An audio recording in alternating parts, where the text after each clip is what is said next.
De esta manera, hermanos, vamos a comenzar con el mensaje del día de hoy, dando gracias al Eterno por la palabra que Él nos da. Y bueno, algunos se sorprenderán con estas imágenes que puse de portada para este que va a ser el último de los mensajes de la serie que hemos estado compartiendo sobre las señales de los tiempos finales, de los tiempos proféticos finales. Yo quiero terminar con este mensaje que le he llamado la señal del carácter de los hombres en los últimos tiempos. Puse por ahí imágenes, hay muchas en internet de cómo se ve el reflejo de lo que hay en el corazón del hombre de nuestros tiempos. Del lado izquierdo, por ahí ese personaje le llaman el demonio, ¿verdad? Vean, así literalmente se puso cuernos y eso es lo que él quiere representar. En la parte del medio, bueno, una de muchas imágenes de hombres travestis, pues que no solo cambian su género, sino todo lo que ha sido natural lo transforma. Y del lado derecho, bueno, pues tenemos a un hombre totalmente tatuado, ¿verdad? Y alguien dirá, bueno, esta es la apariencia, es cierto, del hombre. Sin embargo, dice la escritura que lo que vemos por fuera es lo que hay en el corazón. Y a lo que vamos a hablar más en este mensaje no es en la apariencia, sino en el carácter de los hombres en los tiempos finales, y de lo cual la Escritura nos habla, y vamos a ver si estamos o no viviendo en tiempos finales al compartir este mensaje de lo que hay en el carácter del hombre en los tiempos finales. Ahora vean, el pasaje del cual tomé esta Escritura está en 2 Timoteo capítulo 3 del 1 al 5, el cual dice de la manera siguiente: también debes saber esto, que en los postreros días vendrán tiempos peligrosos, porque habrá hombres amadores de sí mismos, ávaros, vanagloriosos, soberbios, blasfemos, desobedientes a los padres, ingratos, impíos, sin afecto natural, implacables, calumniadores, intemperantes, crueles, aborrecedores de lo bueno, traidores, impetuosos, infatuados, amadores de los deleites más que de Dios, que tendrán apariencia de piedad, pero negarán la eficacia de ella. Y termina Pablo diciendo a Timoteo, a estos evita. Así es de que Pablo dio una descripción muy detallada de el carácter, de la manera de ser de las personas en lo que él llamó los tiempos peligrosos, los tiempos postreros. Y aunque alguien dice si él se refería a los tiempos en que él vivió o a los tiempos actuales, pero creo que este pasaje no es difícil de entenderlo en el contexto de vida en que hoy vivimos. Y ya a pesar de las señales que estuve dando, muchas de ellas tienen que ver con la naturaleza. Creo que el reflejo principal donde podemos ver la degradación de la naturaleza es en el mismo ser humano. Ese ser humano que el Señor creó a su imagen y semejanza ha ido perdiendo ese reflejo del Señor en su vida y debido, desde luego, a que ha decidido apartar su corazón del Señor. Pero vamos a ver en más detalles esto, ¿verdad? Y bueno, por aquí menciono que mientras que Pablo escribiera en una celda a Timoteo esta carta, casi al finalizar su vida, algunos dicen que la segunda carta a Timoteo fue su despedida, donde él ya estaba pues listo para morir y para recibir la corona de justicia que el justo juez le daría. Amén. Pero él está preocupado, vean cuáles son los asuntos que preocupan a Pablo mientras él está en prisión, ¿en qué está pensando? Alguien diría pues en su libertad, pero no, él está preocupado por el futuro del evangelio y su mente ahora piensa en la maldad de los tiempos que se avecinan y en cómo los creyentes podrán vivir con una oposición tan fuerte que va a ser difícil guardar la fe en los tiempos que él señala. Así es de que él está preocupado, diciendo a los hermanos, tengan cuidado porque se acercan tiempos muy peligrosos donde deben guardar su fe porque va a venir gente perversa que los va a rodear y no solo en la sociedad, incluso muy cerca de nosotros, incluyendo, ¿por qué no?, las mismas congregaciones. No se sorprendan. Porque alguien dirá, bueno, el impío, el que anda desde años en la maldad, pues no nos extraña lo que haga. Pero ahorita hablamos, y lo vamos a ver en detalle, aquellos que aparentan piedad, cuidado con ellos. Así es de que Pablo está hablando de esto a Timoteo. Y luego vean, la expresión con la que empieza este pasaje dice, también debes saber esto, hijo mío Timoteo, que en los postreros días vendrán tiempos peligrosos. Y aquí la palabra traducida como peligrosos lleva la idea de tiempos problemáticos, problemas, dificultades y situaciones estresantes. Y este es el tipo de ambiente que marcará los postreros días. Yo creo que es lo que estamos viviendo, ¿no? Yo creo que a este tiempo bien le pudiéramos llamar tiempos peligrosos, en todos los sentidos, sobre todo en el plano espiritual, en el plano de los valores, de lo moral, de aquellos principios que por siglos rigieron a la sociedad y la mantuvieron unidas, hoy se están perdiendo. Hoy se está poniendo en evidencia la unidad entre un hombre y una mujer para dar lugar a los matrimonios del mismo sexo. Hoy se estaba echando por tierra el valor de la vida a través del aborto. ¿Y cuántas ideas están llegando a impactar a esta generación? Ideas con las cuales no nos habíamos enfrentado en tiempos pasados. Por eso creo firmemente que estamos viviendo los tiempos peligrosos a los que se refería el apóstol Pablo hace 2000 años en esta carta. Ahora vean, la palabra que se usa aquí como tiempos peligrosos fue usada en griego tanto para referirse a los peligros de animales salvajes como para el mar embravecido. A eso se refería, peligrosos, bueno, peligros de la naturaleza, animales salvajes, el mar embravecido. Sin embargo, en este pasaje se utiliza, bueno, de otra manera, y aquí quiero hacer referencia, ¿verdad? Hablando de animales y de mar embravecido. También en el Nuevo Testamento se usa la palabra peligroso en griego, que traduce, y aquí utiliza Pablo, en la historia de los dos endemoniados gadarenos. ¿Recuerdan la historia? Que eran, dice la escritura, tan feroces e indomables como bestias salvajes. Y a quienes Mateo describe como tan feroces que nadie podía pasar por aquel camino. Y ahí puse esa imagen, ¿no? Eran violentos, la gente les tenía miedo. Imagínense un hombre con una legión de demonios como los que ellos tenían, que no eran capaces de hacer, ¿eh? La gente les tenía miedo. Y ahí es donde se utiliza ese término que se traduce como peligrosos, eran salvajes. Y yo creo que en nuestro tiempo tenemos esta misma clase de personas. Ahora, las características que Pablo describirá no hablan de tiempos malos, sino de personas malas. ¿Sí? Los tiempos malos ya los tenemos, pero aquí se refiere a las personas. Personas depravadas y perversas. Y aquí quise investigar un poquito sobre lo que según el perfil psicológico hoy en día le llaman a la mente perversa, ¿sabían?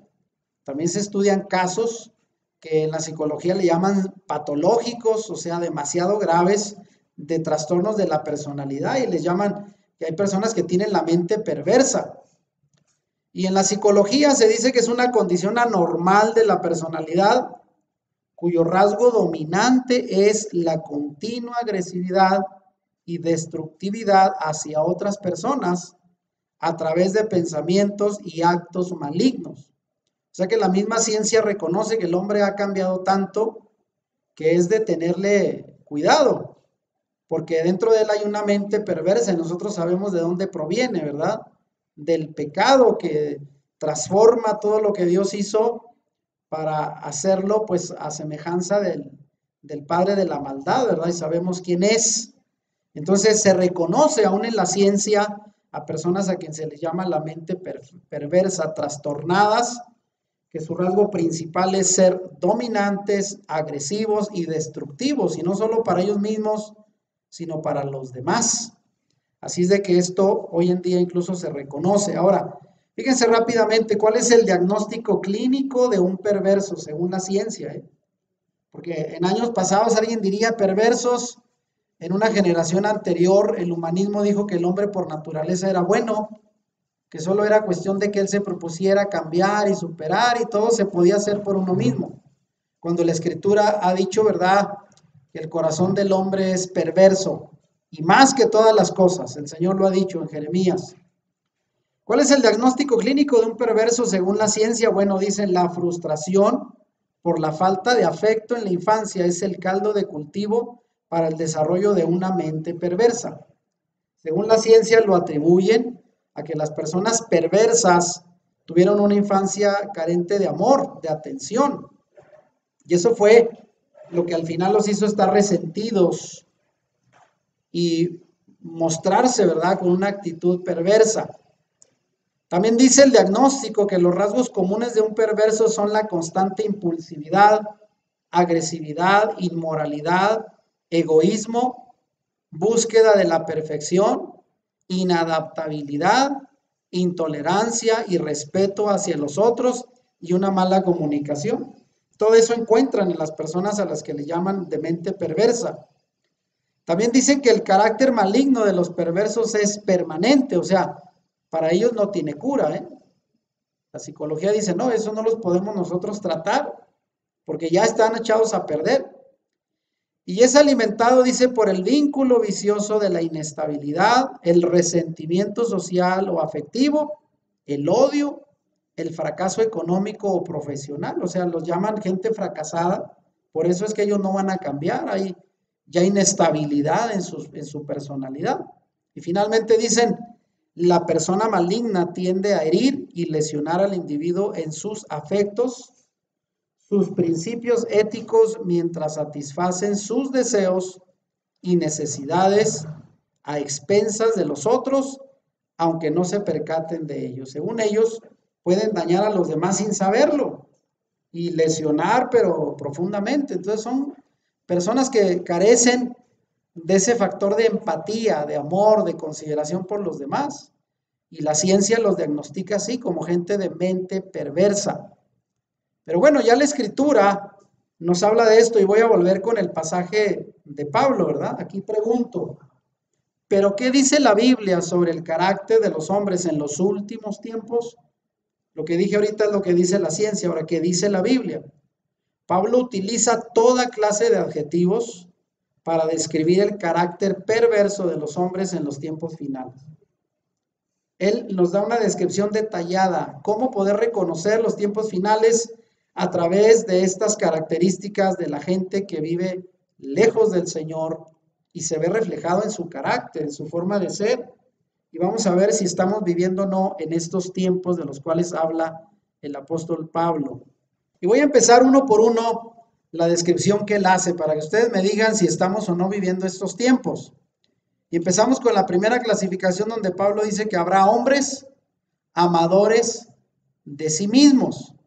Venga, pues esa imagen, ¿no? Y gente así, pues la vemos por todos lados. O sea, no es casual que el primero de estos calificativos sea una vida centrada en el yo.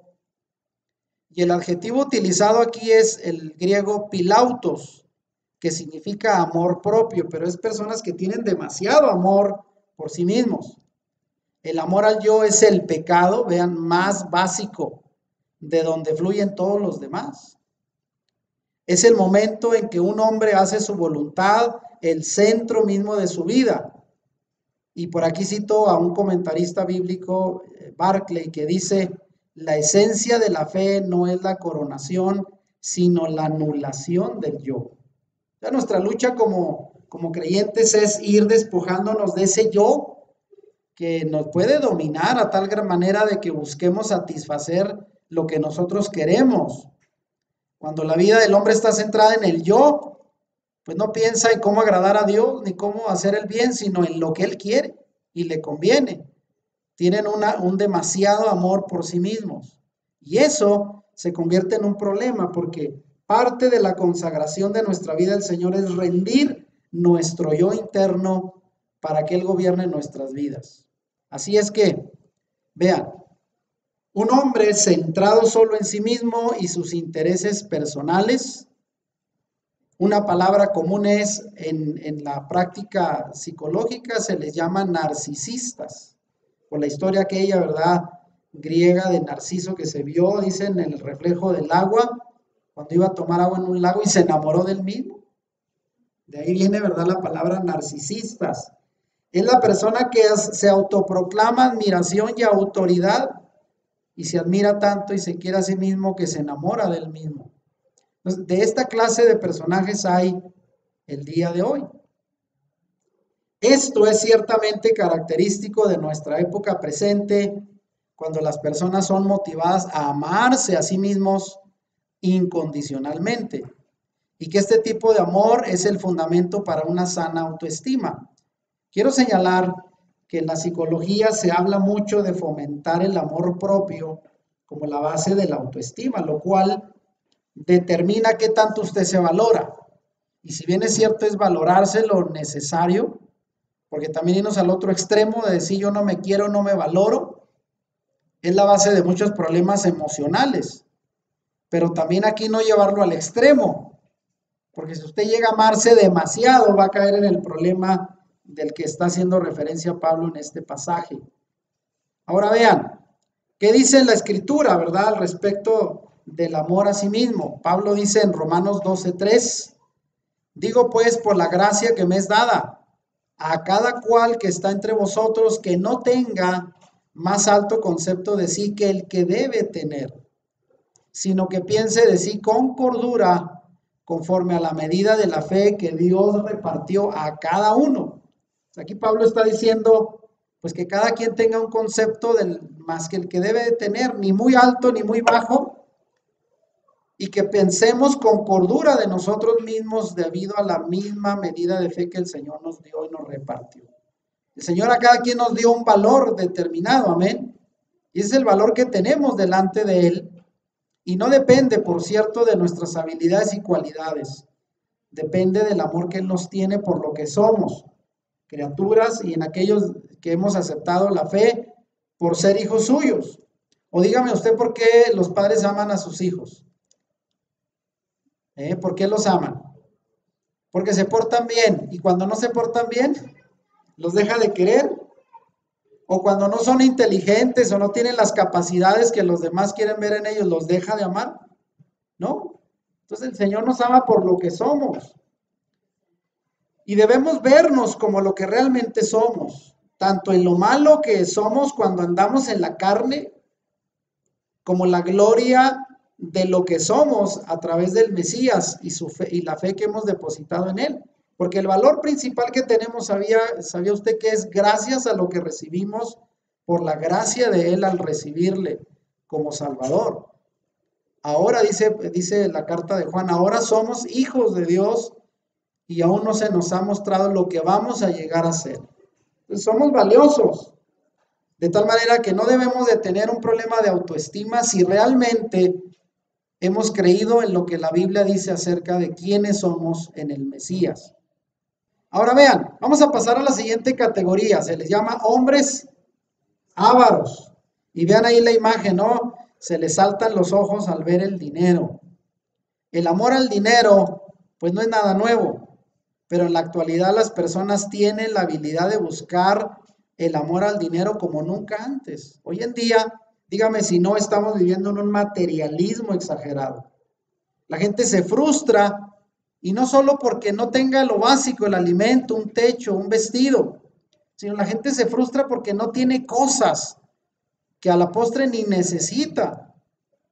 Cuando ve que alguien estrena un celular y quiere tener el de la última generación, la televisión más grande y las cosas materiales, que al final de cuentas, pues no son necesarias. El que las puede tener, qué bueno, pero el que hace de eso una ambición sobrenatural, pues ya ahí estamos cayendo en un problema de avaricia, ¿sí? Ahora fíjese bien, en años recientes los periódicos publicaron una historia hablando de esto sobre una mujer llamada Brenda Blackman, que tuvo mucho éxito enseñando un curso que le tituló Cómo casarse con el dinero. Y por cierto, lo vendía en $39. A lo mejor ella sí se hizo rica. Porque alguien dirá, ¿cómo yo iba a pagar un curso así? ¿Cómo casarse con el dinero? ¿Y en qué consistía? Bueno, el curso intentaba mostrarle, sobre todo a las mujeres, aunque también era para hombres, cómo casarse con parejas ricos.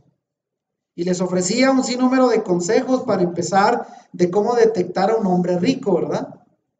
Cómo darse cuenta y cómo, pues, conquistarlo. Pero sobre todo decía que elevó la confianza de sus estudiantes, guiándolos con esta frase durante todo el curso. Cada lección empezaban y terminando diciendo esta frase: quiero ser rico, merezco ser rico, nací para ser rico. Y esa era su filosofía, o sea, la motivación hasta que se obsesionaran literalmente por ser ricos. Obviamente para ellos pues era consiguiendo a alguien, ¿verdad? No creando riqueza propia, pues sino casándose con alguien de dinero. Pero ¿sabía usted que tuvo muchísimas personas que le compraron el curso?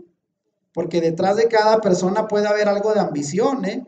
Y si no por sacarse la lotería, por conocer a alguien rico o que le den una herencia, pero no a través del trabajo, sino que llegue de forma rápida y en abundancia la riqueza. Y esto habla mucho de lo que la gente el día de hoy, en dónde pone su corazón, en las cosas materiales. Ahora, dice por aquí, nunca se te ocurra pensar.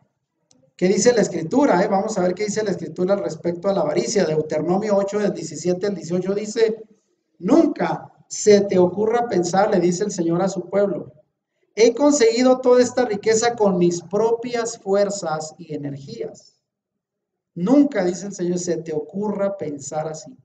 Si llegas a tener dinero, propiedades, nunca digas, conseguí esto por mis fuerzas y energía.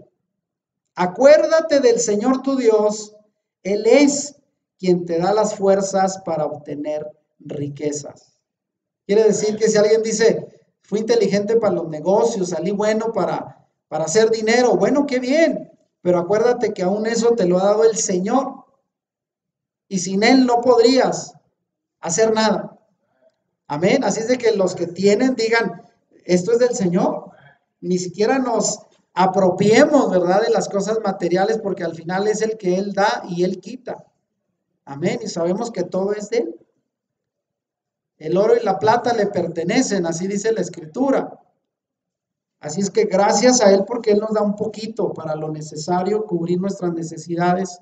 Y para aquellos que les da mucho, qué bueno. Pero ojalá y que puedan honrar al Señor sabiendo que de Él proviene las fuerzas para obtener riquezas. Ahora dice también 1 Timoteo 6:10, Pablo, hablando de esto, pues el amor al dinero es la raíz de toda clase de mal. Y algunas personas en su intenso deseo por el dinero se han desviado de la fe verdadera y se han causado muchas heridas dolorosas. Quiere decir que cuando la gente va detrás de la ambición por lo material, terminan heridos. Y muchos llegan a obtener dinero, ¿sabía usted? Pero al final se dan cuenta que ni siquiera ahí está la felicidad. Muchos se sienten solos, terminan enfermos y ni siquiera disfrutando lo que tienen. Por eso es una delicia poder conocer al Señor y sea que tengamos mucho o poco, al final lo vamos a disfrutar. Porque la clave no está en lo que tenemos, sino a lo agradecido que estamos por lo que recibimos de parte de Él. Amén. Así es esto. Ahora mire, pasamos a la siguiente categoría. Hombres vanagloriosos y soberbios. En la actualidad, la vanagloria, lo cual se describe como el que se gloría a sí mismo, y la soberbia, aquellos que se creen superiores a los demás, están en todos lados. Especialmente entre las celebridades que nuestra cultura idolatra. Hoy en día, ¿quién es la gente que se admira? Pues a los deportistas, a los artistas, a la gente famosa. Y bueno, algunos tienen talento, otros más, bueno, se lo han ganado por la fama adquirida. Estaba viendo apenas esta semana que fui a comprar a la tienda y vi en el periódico que decía que Lionel Messi, el futbolista argentino, gana 8 millones de pesos diarios. Diarios. Y usted dirá, ¿qué haría yo con ese dinero? Pero vean, pueden comprar las cosas que tengan y de ahí obviamente proviene la vanagloria, la soberbia, pero al final son solo cosas. Y a veces el tiempo pasa. ¿Y cómo terminan algunos de esos artistas y deportistas, dando lástima a veces? Porque ganan tanto que ni siquiera lo saben aprovechar. ¿Y cómo terminan muchas veces celebridades olvidados, pobres, abandonados? De tal manera que aún esto es una vanidad. Hablando de esto mismo, Primera de Juan 2:16 nos advierte, porque nada de lo que hay en el mundo, los malos deseos del cuerpo, la codicia de los ojos y la arrogancia de la vida, vean, proviene del Padre, sino del mundo. ¿De dónde provienen estas cosas? Del mundo. Cuando alguien busca esa fama para enaltecerse a sí mismo, no está buscando algo de Dios. Porque el Señor, si nos llega a prosperar, es para honrarle a Él. De tal manera que lo que el mundo ofrece es para enaltecer al ser humano. Y esto obviamente es una trampa para aquellos que lo logran. Pero ahí está, ¿cuáles son los atractivos en cuanto a lo que el mundo ofrece? Los malos deseos del cuerpo, la codicia, la arrogancia, y todo esto no proviene del Padre, sino del mundo. Ahora pasemos a la siguiente categoría, hombres blasfemos, quienes injurian cosas en contra de Dios, pero mucho ojo, aquí le pongo, también en contra de cosas establecidas por Dios. Hay gente que a lo mejor no va a renegar y va a maldecir a Dios, pero ¿qué tal si reniega de lo que Él estableció en sus mandamientos? Eso es una forma de blasfemia también. Y vean lo que pasa hoy, lo hemos predicado mucho, el cristianismo ha renunciado a guardar los mandamientos establecidos por el Padre y es una forma de despreciar lo que el Señor está ofreciendo en su palabra.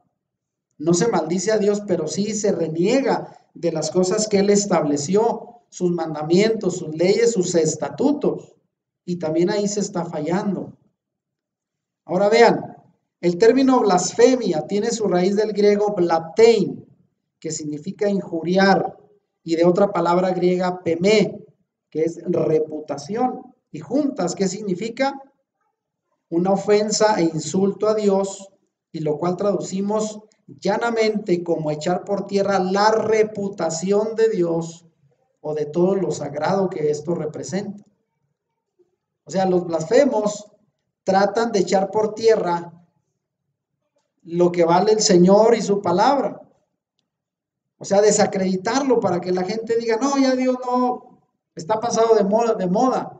Ya su palabra ya no tiene que decirnos a nosotros, vamos a rebelarnos a esas leyes. Y de tal manera que el blasfemo es una manera de querer afectar, injuriar la reputación de Dios y su palabra.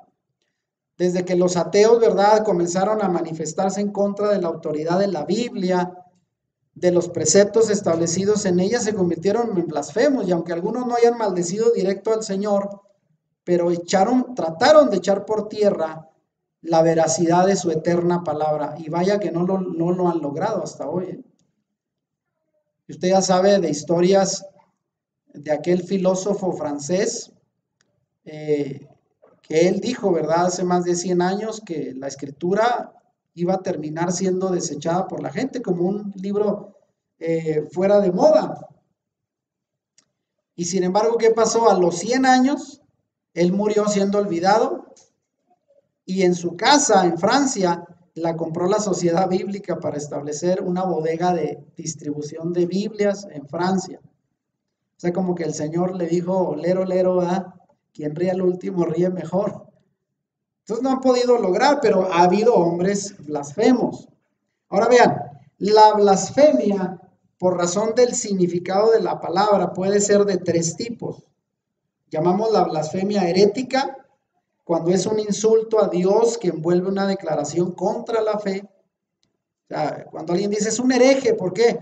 Porque está hablando directo en contra de alguna norma, una doctrina que el Señor estableció. Se convierte en un hereje y es un insulto a Dios. La segunda es la blasfemia que llamamos imprecatoria, cuando envuelve una maldición contra Dios utilizando como insulto. Eso sí ya es directamente un insulto ante el Señor. Y finalmente, la contumaz, cuando se hace por desprecio o indignación hacia Dios. Por ejemplo, gente que pasa por alguna tragedia, ¿les ha escuchado a ustedes? Que se le muere a un ser querido, que dice, ¿dónde está Dios? Lo odio y quiero verlo para reclamarle porque estoy indignado porque Él fue el que decidió que mi padre o tal persona muriera. Y es un punto más, un necio, porque en ese momento desprecia a Dios y se siente indignado por el dolor que está padeciendo. Entonces hay muchas maneras de blasfemia, pero vean, hay muchas formas tanto ocultas y hoy creo que cada vez son más abiertas de blasfemia contra Dios. ¿Dónde lo vemos? Quizá usted diga, yo no he visto a alguien que delante de mí diga una maldición a Dios.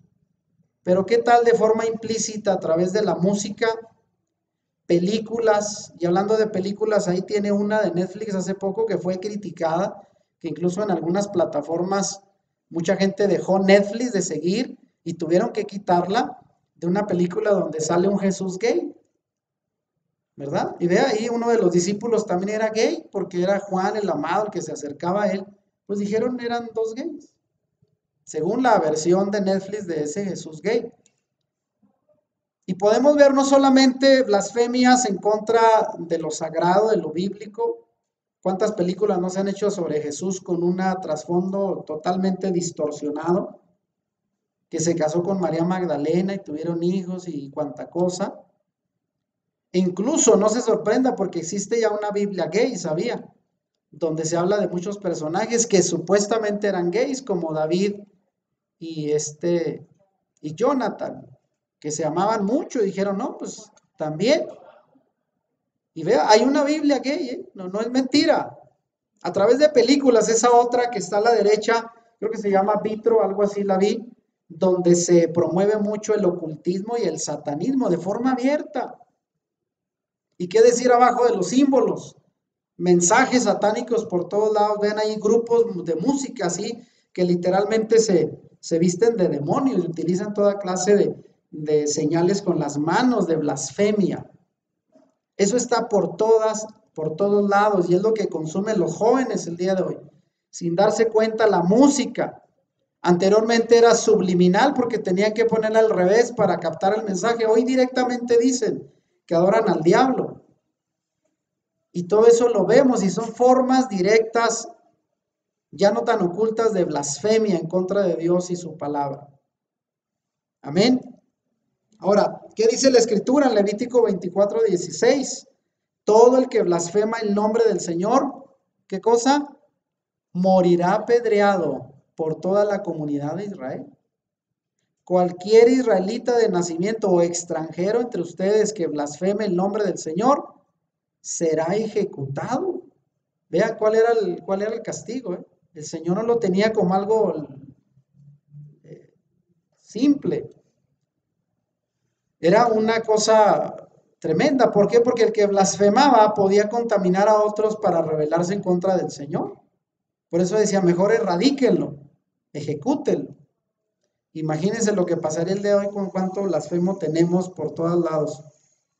Ahora viene otra categoría que es, Pablo dice, hombres desobedientes a los padres. Y bueno, cuando me refiero a toda esta serie sobre hombres, no solo son hombres, ¿verdad? El sexo, sino también hay mujeres. Habla del género en sí, hombres y mujeres. Porque ahí está esa imagen, ¿cómo ve? La mamá tratando de hacer entrar en razón o decirle algo a la hija y la hija hasta le saca cuernos y se burla de ella. Pero bueno, esto de la desobediencia a los padres en el contexto espiritual son aquellos que no se sujetan a las autoridades ni a los preceptos de Dios, porque el padre es una autoridad en la familia. Se le llamaría un insurrecto, quien se levanta en contra de la autoridad establecida. Y obviamente en el hogar, pues son los padres, ¿verdad? Hoy en día hay padres que dicen, ya nada más falta que me peguen mis hijos, porque no solo no me hacen caso, se burlan y hacen lo que quieran, pero ya nada más eso falta. Y sí hay, ¿verdad? Hay hijos que se han levantado literalmente a matar a sus padres. Eso ya no es algo que no suceda. Ahora, fíjense bien, desde los años 60, según considero yo, ha habido un colapso de la autoridad de los padres hacia los hijos. 60 años atrás, debido, entre otras cosas, al relajamiento de los valores morales que ya nos enseñan, que ya no dejan que se enseñen en las escuelas el respeto, ni a los maestros, ni nada. Si se burlan de los papás, imagínense los maestros. Debido también a la excesiva ocupación de los padres, que también hay que decir, que hemos abandonado nuestro rol principal de educar y formar a nuestros hijos. Y pensamos que se van a criar solos, dándoles solamente lo material, solitos, ¿no? Eso no va a ocurrir, es trabajo nuestro. También debido a la alta tasa de divorcio y a las malas influencias de la cultura permisiva que empodera a los jóvenes. Hoy en día, los jóvenes están siendo motivados a, no independizarse de forma buena, sino de independizarse de los valores de los padres. No tanto de que digan ya eres adulto y eres independiente, está bien, sino independizarte de los valores de los padres. Ese es el problema. Y esa es parte de lo que ha ocasionado que se haya caído la autoridad de los padres en los últimos años. Ahora, ¿qué dice la Escritura al respecto? Efesios 6 del 1 al 4, Pablo dice, hijos, obedezcan a sus padres porque ustedes pertenecen al Señor. Pues esto es lo correcto. Honra a tu padre y a tu madre. Ese es el primer mandamiento que contiene una promesa. Si honras a tu padre y a tu madre, te irá bien y tendrás una larga vida en la tierra. ¿Y quién no quiere eso? Padres, fíjense, también habla los papás, Padres, no hagan enojar a sus hijos con la forma en que los tratan. Más bien, críenlos con la disciplina e instrucción que proviene del Señor. Así de que si nosotros hacemos la parte de criarlos con la disciplina e instrucción del Señor, tenemos más posibilidad de éxito. Pero aún así, la parte de los hijos, aún si se les enseña, eso no lo podemos decidir nosotros. Ellos tienen que aprender a obedecer a los padres. Y si lo hacen, hay una promesa. De manera que les conviene obedecer. Pero bueno, vamos a pasar a la siguiente categoría. Hombres ingratos, impíos, sin afecto natural e implacables. Y aquí tomé al menos 4 adjetivos porque tienen mucho de relación. Ahora, ¿qué son ellos? Los voy a describir rápido. Ingratos, aquellos quienes no agradecen un beneficio adquirido. Les das algo y ni las gracias te dan, así se llama, ingratos. Impíos, quienes no demuestran devoción a su propio Dios y sus estatutos. Ellos están totalmente ajenos a lo que Dios dice. Del otro lado, impíos. Sin afecto natural, conducta desnaturalizada. Eso quiere decir quien no muestra respeto y estima a las personas cercanas. Carecen de afecto. ¿Y por qué? Porque el afecto es algo natural, ¿verdad? Tú normalmente te nace amar, apreciar a la gente cercana a ti. Tus padres, tu esposa, tus hijos. Pero hay gente que no aprecia a la gente cercana, no tiene ese afecto natural. Y finalmente vienen los implacables, que son aquellos que no muestran mansedumbre o suavidad. Ahora, voy a ir rápido describiendo. Sin afecto natural, literalmente significa sin amor de familia. Pablo dijo que en los últimos tiempos, o en los tiempos finales, se caracterizarían por una actitud de creciente indiferencia hacia el amor de la familia, el compromiso y las obligaciones. Puse solamente ese ejemplo, ¿verdad? De un esposo que pues parece no mostrar interés y cercanía a su esposa. Y vean cómo está la esposa, ¿verdad? Muy frustrada.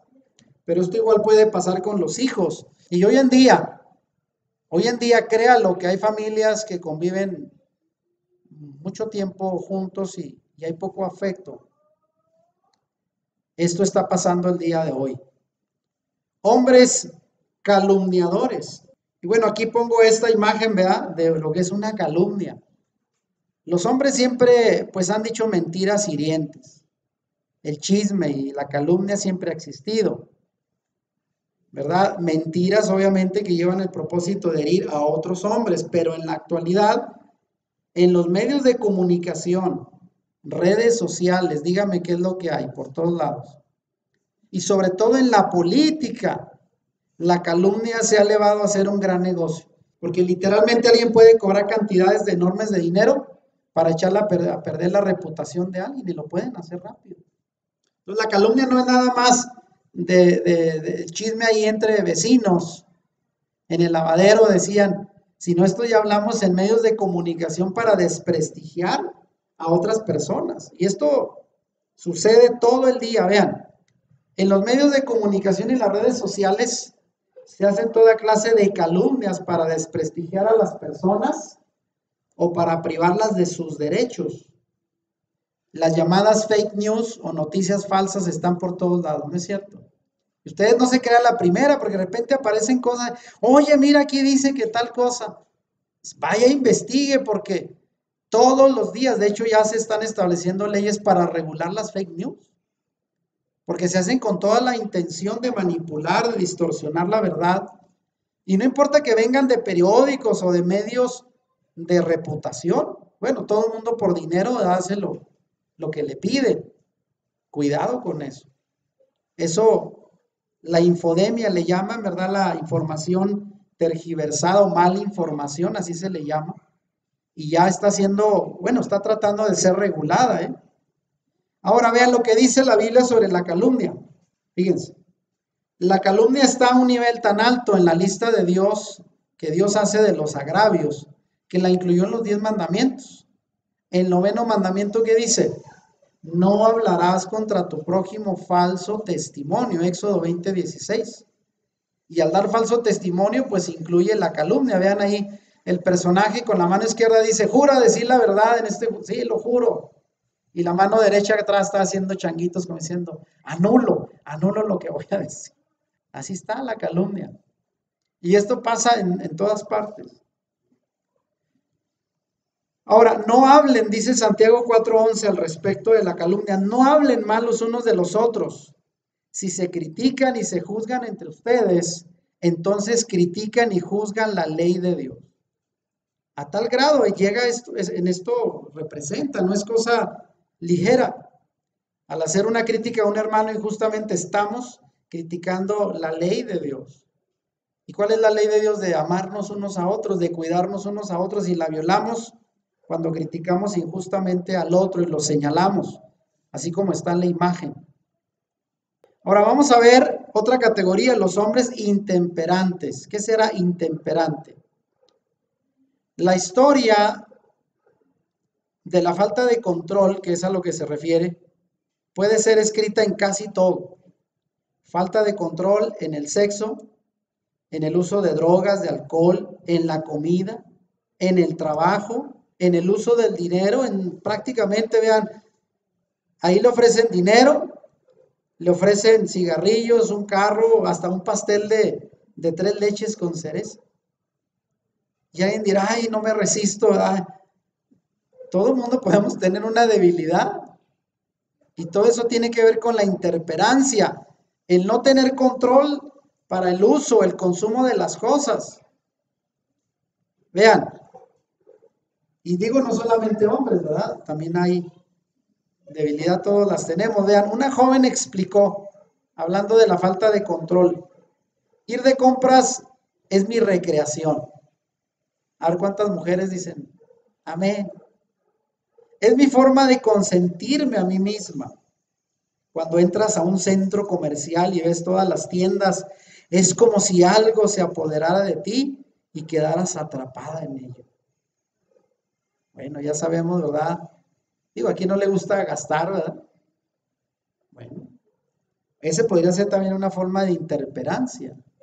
Hay muchas. Pero ¿qué dice la Escritura? Proverbios 16:32, más vale ser paciente que valiente.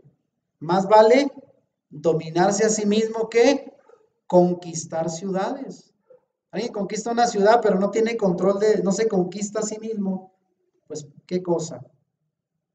Segunda Timoteo 1:7 que dice, pues Dios no nos ha dado un espíritu de timidez, sino de poder, de amor y de dominio propio. Vean, ahí está aquel que hace el berrinche y pierde el control y se come hasta la Biblia, ¿no? No será una hoja la intemperancia, la falta de control. Ahora, también otra categoría, hombres crueles. La crueldad y la violencia es mayor ahora que en otras generaciones, porque más personas han sido asesinadas a voluntad en nuestro siglo que en épocas pasadas. Digo, en épocas pasadas sí había guerras, pandemias también, pero hoy en día por homicidio, en estos últimos 100 años ha habido la peor matanza, y si eso le suma solamente nada más lo del aborto, con eso tenemos, hay más cantidad de niños que mueren, vidas que se pierden en aborto que en las guerras mundiales, ¿sabía? Y todo esto ya está legalizado, entonces hablar de crueldad y violencia, ¿qué más que en este tiempo en que estamos viviendo? Y vean ahí una imagen, ¿no? Porque no todo se remite a la violencia de género, de hombres contra mujeres, y también hay mujeres, violentas. Pero bueno, todo esto tiene que ver con la crueldad. El Señor pone a prueba, dice Proverbios 3:31. El Señor pone a prueba al hombre honrado, pero repudia al injusto y al violento. Esto dice Salmo 11:5. Y Proverbios 3:31 dice, no envidies a la gente violenta, ni escojas ninguno de sus caminos. Alguien dirá, yo envidio a ese que se ve bien pistolado y cuanta cosa. No, dice el Señor, no envidies ninguno de sus caminos. Ahora llegamos a la categoría de hombres aborrecedores de lo bueno. Y vean, puse esta imagen que hace poco pasó por todo el mundo, de donde en Argentina se logró la legalización del aborto. Después de una lucha de feministas para que el Congreso les aprobara, lo consiguieron. Vivimos en una cultura donde ahora la vida es despreciada y atacada a través del aborto, de la exaltación de la violencia, el asesinato y hasta la eutanasia. O sea, el valor de la vida que antes tenía ahora parece que ya no lo tiene. Hemos llegado así a ese tiempo, por eso la Escritura dice llegar al tiempo en que a lo malo le dirán bueno y a lo bueno le dirán malo. Ahora, la Biblia, pregunto aquí, habla sobre el aborto, porque algunos han dicho, no viene, ese es un tema actual, en la Biblia no se menciona nada. Sí viene, ¿cómo no? Y vean, hasta en el Antiguo Testamento, Éxodo 21, 22 y 23, que dice, si algunos riñeren e hirieren a mujer embarazada, y ésta abortare, ahí está, pero sin haber muerte, serán penados conforme a lo que les impusiere el marido de la mujer, y juzgaren los jueces. Mas si hubiere muerte, entonces pagarás vida por vida. Y quiero decir que este pasaje se ha malinterpretado, porque alguien dice, mira, si dos hombres pelean y por accidente hieren a la mujer embarazada y esta aborta, pero ella no muere, pues solo va a pagar al hombre una compensación, porque la vida del bebé, pues bueno, no cuenta tanto. Ah, pero si la mujer la mata a la mujer, entonces sí, vida por vida, ahí es donde está el pasaje ojo por ojo y diente por diente. Pero no, se refería a la vida incluso del bebé también. Era un castigo de pena de muerte, provocar aún por accidente, imagínense voluntariamente decidir matar al bebé.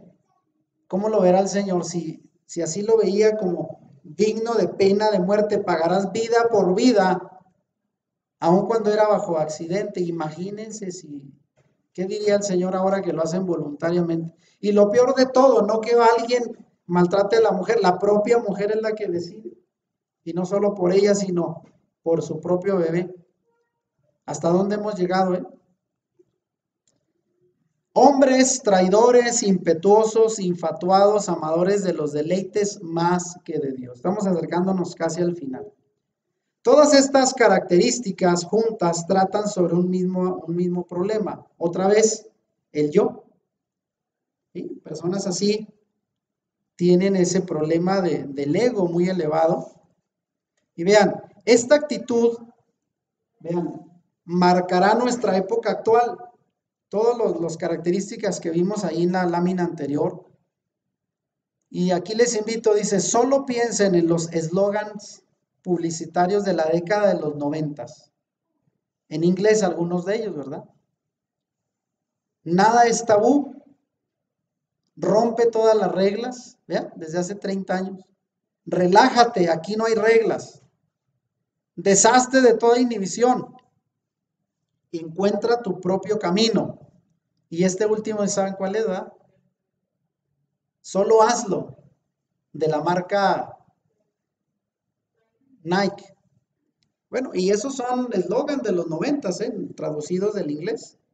Pero en todos el mensaje es el mismo. ¿Cuál? Tú haces tus propias reglas. Haz lo que te plazca. Esto se le llama el hedonismo. Si algo te causa placer, hazlo. No pienses si es bueno o es malo. Si a ti te gusta, adelante. No tienes que rendir cuentas a nadie. En conclusión, el universo gira a tu alrededor. Y eso es egolatría que se ha estado inculcando a la nueva generación. ¿Por qué cree que nuestros jóvenes están como están? Donde no aceptan reglas, autoridad de nadie y quieren hacer lo que quieran. Pues, ¿de dónde viene? De todo esto que se ha cultivado desde hace décadas. Vean, no tenemos que escoger entre Dios y el placer. Servir a Dios es el máximo placer. Amén. ¿Qué dice el Salmo 16:11? En tu presencia hay plenitud de gozo, delicias a tu diestra para siempre. Aunque para muchos, dice, tenemos que elegir entre el amor al placer o el amor a Dios. Pero con mucha gente se le sigue vendiendo esa idea, de que la fe es aburrido, es lo más peor que te puede pasar. No, si realmente tú te entregas al Señor con pasión, vas a ver que la vida en el Señor es emocionante, es bonita y sobre todo segura. Porque allá afuera hay emociones de todas, pero muchas de ellas ¿dónde terminan? En la muerte, en el desgaste, en el riesgo que se corre, y las emociones en el Señor son seguras. Amén.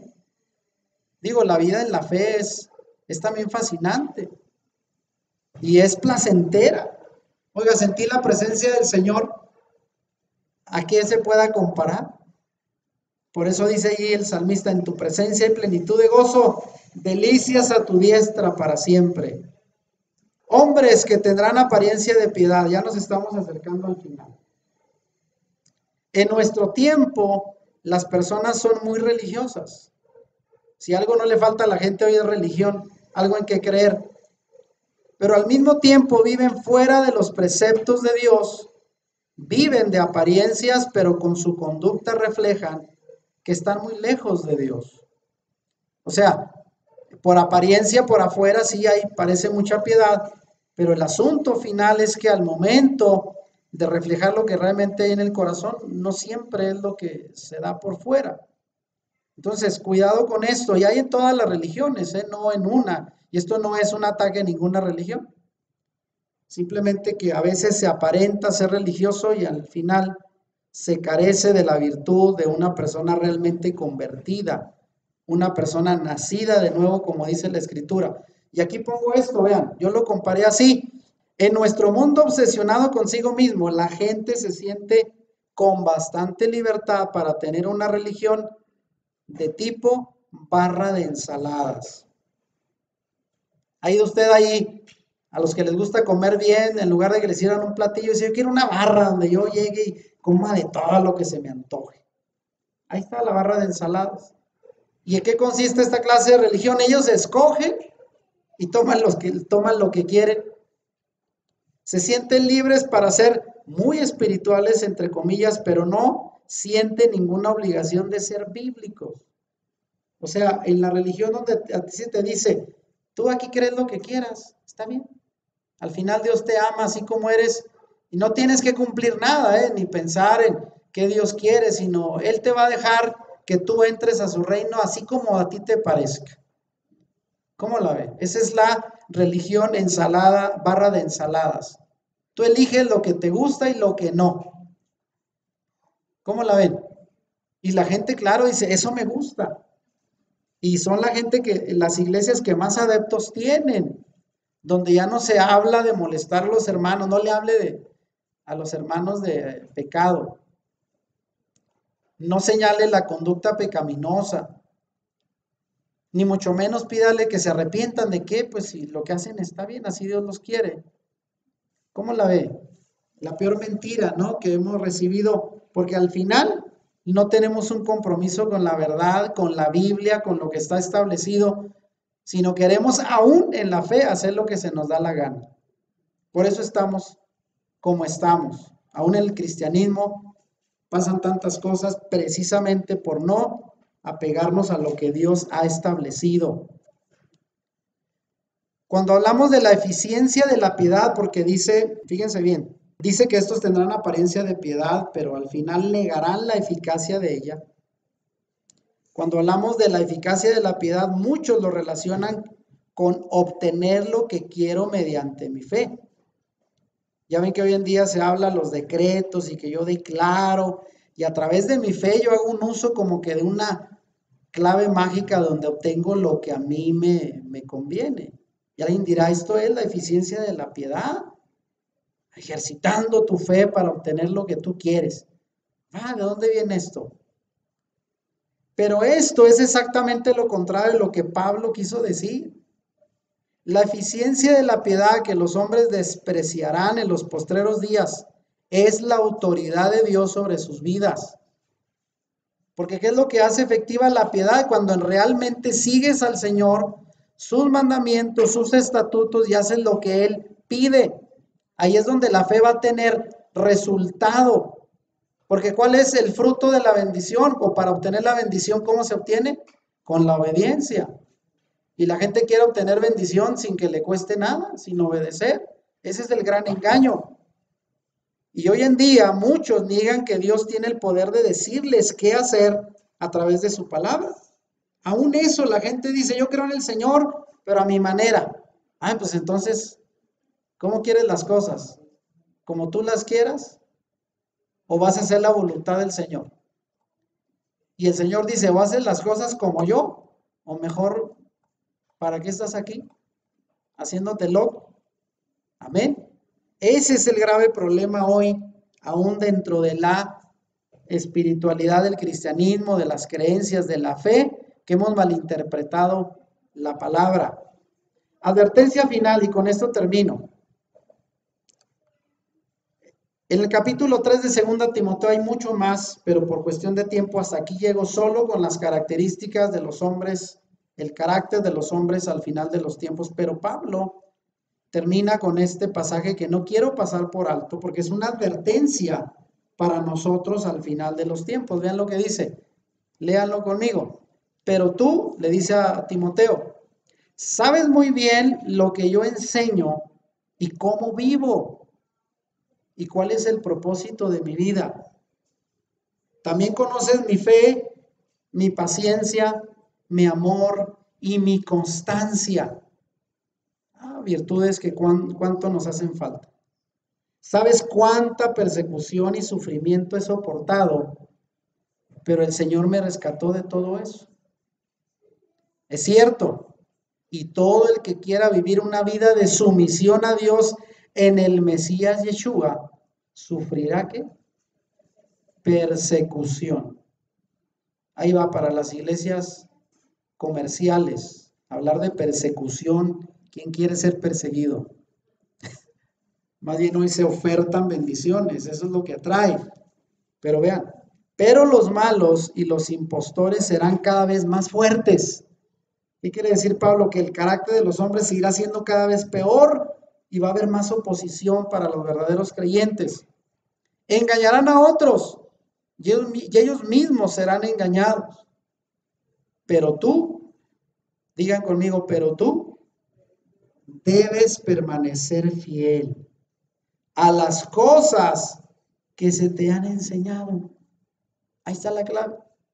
Ahí está la clave. Ese es el pilar por donde nos vamos a poder sostener a pesar de la persecución y de que el carácter de los hombres irá de mal en peor. Permanecer fieles a las cosas que se nos han enseñado y que sabes que son verdad porque sabes que puedes confiar en quienes te las enseñaron.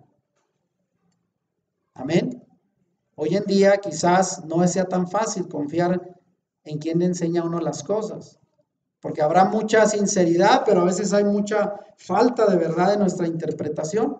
Pero vean, el panorama final, Pablo termina diciendo a Timoteo, a mí me conoces, porque sabes lo que enseño y cómo vivo, sobre todo, porque hoy en día no solo hay que evaluar a las personas por lo que dicen, sino su vida debe de respaldar su discurso, si no, es pura apariencia. Y dice, ¿cuál es el propósito de mi vida? Entregársela por completo al Señor.